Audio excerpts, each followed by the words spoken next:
عارفين المثل بتاع اللي اتلسع من الشوربة ينفخ في الزبادي؟ أكيد عارفينه. احنا في العلاقات بنعمل كده بالظبط. لما بنتوجع من حد أو حد بيأذينا أو بنمر بتجربة سببت لنا أذى معين، لما بنيجي ندخل تجربة جديدة وبيجي شخص جديد بنبتدي نحاسبه على الحاجات القديمة، نبتدي ناخد بالنا قوي من تصرفاته، نبتدي نربط الحاجات اللي بيعملها بالحاجات اللي الشخص القديم كان بيعملها.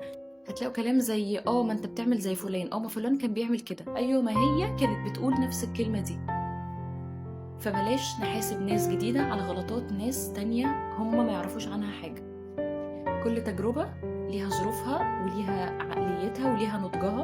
انت نفسك لما بتدخل تجربة وبتدخل تجربة جديدة بتبقى اتعلمت حاجات، عقلك كبر شوية، بتبقى نضجت اكتر، بتبقى قراراتك اصح اكتر من الاول. فبلاش نخلي ناس تندم انها ابتدت معانا بداية جديدة. بلاش نفترض ان الناس كلها زي بعض او ان كلهم نسخة واحدة، فنقول الرجالة كلهم كذا او الستات كلهم كذا. فلما تتلسع من الشوربة انفخ في الشوربة، ما تنفخش في الزبادي.